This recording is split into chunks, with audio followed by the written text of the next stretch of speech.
Santun, semua tentang tun. Hai Sobat Santun, kembali lagi di chapter 3 yang membahas tentang karakteristik hukum acara peradilan tata usaha negara. Di 2 chapter sebelumnya, kita sudah membahas 8 karakteristik dan kali ini kita akan membahas 3 karakteristik lainnya yang membedakan peradilan tun dengan peradilan lainnya. Yang pertama, kita akan membahas mengenai tenggang waktu mengajukan gugatan. Salah satu karakteristik pada penyelesaian sengketa di peradilan tata usaha negara adanya batas waktu untuk mengajukan gugatan. Hal ini sesuai dengan ketentuan pasal 55 Undang-Undang 5 tahun 1986 tentang peradilan tata usaha negara, di mana tenggang waktu mengajukan gugatan adalah 90 hari sejak keputusan tata usaha negara tersebut diterima atau diumumkan. Ketentuan ini bertujuan untuk menjamin kepastian hukum berlakunya sebuah katun agar sebuah keputusan tersebut tidak setiap saat digugat. Nah, aturan ini masih sangat sederhana karena hanya dituju bagi pihak yang dituju oleh surat keputusan tersebut. Sedangkan bagi pihak ketiga yang tidak disebutkan namanya dalam keputusan tersebut tetapi merasa dirugikan oleh terbitnya keputusan tata usaha negara, maka Surat Edaran Mahkamah Agung Nomor 2 Tahun 1991 menjelaskan bahwa pihak ketiga tenggang waktu mengajukan gugatannya dihitung 90 hari secara kasuistis sejak ia mengetahui dan merasa dirugikan dengan adanya keputusan tersebut. Seiring dengan perkembangan hukum administrasi di Indonesia, Undang-Undang Nomor 30 Tahun 2014 tentang Administrasi Pemerintahan mengenalkan konsep upaya administratif, di mana sebelum mengajukan gugatan ke petun, orang atau badan hukum harus terlebih dahulu mengajukan upaya penyelesaian sengketa di dalam lingkungan administrasi pemerintahan yang mengeluarkan keputusan tersebut.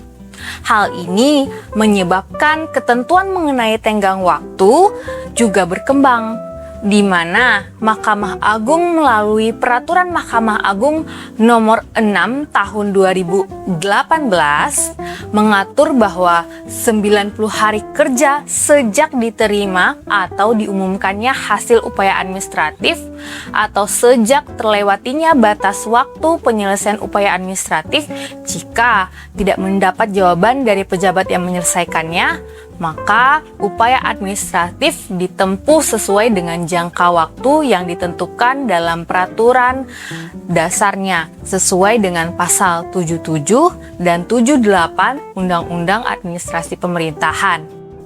Nah, kita masuk kepada poin yang kedua, di mana Pengadilan Tata Usaha Negara itu tidak mengenal adanya putusan Verstek, upaya hukum verzet, maupun derden verzet.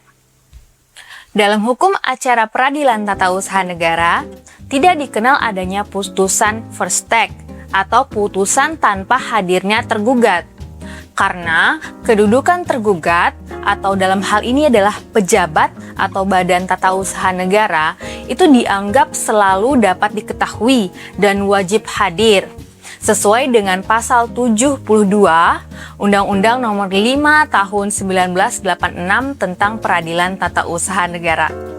Dalam hal tergugat maupun kuasanya tidak hadir di persidangan 2 kali sidang secara berturut-turut atau tidak menanggapi gugatan tanpa alasan yang dapat dipertanggungjawabkan, meskipun pengadilan telah memanggil secara sah dan patut, maka Hakim Ketua Sidang melalui surat penetapan meminta atasan tergugat untuk memerintahkan tergugat agar hadir dalam persidangan. Nah, Jika setelah lewat 2 bulan setelah dikirimkan surat penetapan tersebut kepada atasan tergugat, namun tergugat tetap tidak hadir dalam persidangan ataupun tidak menanggapi gugatannya, maka sidang tersebut tetap dilanjutkan menurut acara biasa tanpa hadirnya tergugat. Akibatnya, Pengadilan Tata Usaha Negara itu tidak mengenal adanya upaya hukum verzet atau perlawanan terhadap putusan Verstek, maupun upaya hukum dender verzet atau perlawanan oleh pihak ketiga.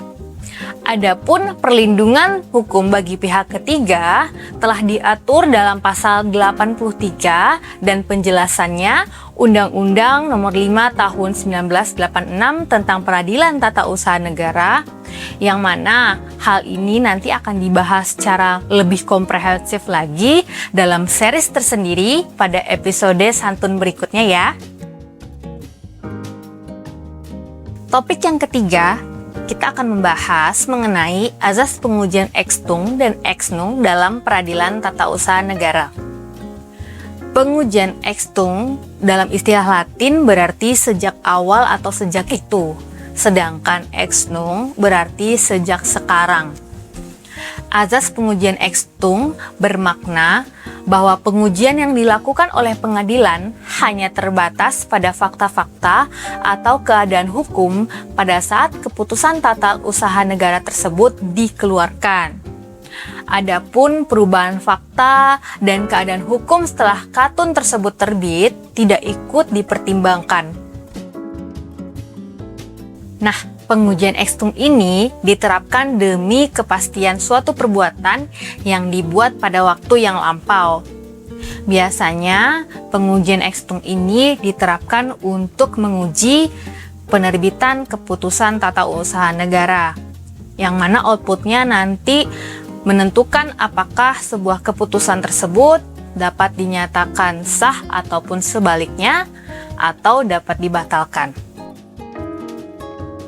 Berbeda dengan pengujian atas pembatalan keputusannya, pelaksanaan eksekusi putusan petun menggunakan azas pengujian ex nunc, di mana dalam pelaksanaan putusan atau eksekusi putusan tun, pendekatan pelaksanaan putusannya berfokus pada keadaan hukum mulai saat putusan berkekuatan hukum tetap atau inkrah.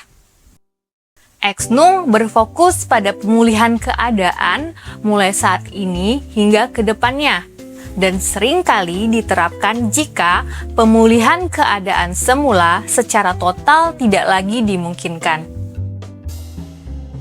Contohnya, dalam penyelesaian perkara pemberhentian polisi, di mana jika gugatan tersebut dikabulkan dan pengadilan memberikan kewajiban untuk merehabilitasi jabatan polisi tersebut, namun jabatan tersebut sudah tidak lagi ada atau telah diduduki oleh pihak yang lain, maka hal tersebut dapat dipertimbangkan oleh pengadilan secara ex nunc karena adanya keadaan baru setelah putusan berkekuatan hukum tetap. Nah, jika teman-teman sudah menonton 3 chapter mengenai karakteristik peradilan tata usaha negara, maka teman-teman sudah dapat mengenal 11 karakteristik hukum acara peradilan tata usaha negara. Tapi jangan kemana-mana, tetap di channel Petun Pekanbaru karena kita akan tetap membahas mengenai hukum acara peradilan tata usaha negara. Dan kalau teman-teman ingin mengusul tema atau pembahasan tentang hukum acara ataupun hukum material peradilan tata usaha negara, jangan lupa komen-komen di bawah sini. Dan jangan lupa like, subscribe channel Pengadilan Tata Usaha Negara Pekanbaru. Terima kasih, saya Nastasia Dinda Putri, pamit undur diri. Assalamualaikum warahmatullahi wabarakatuh.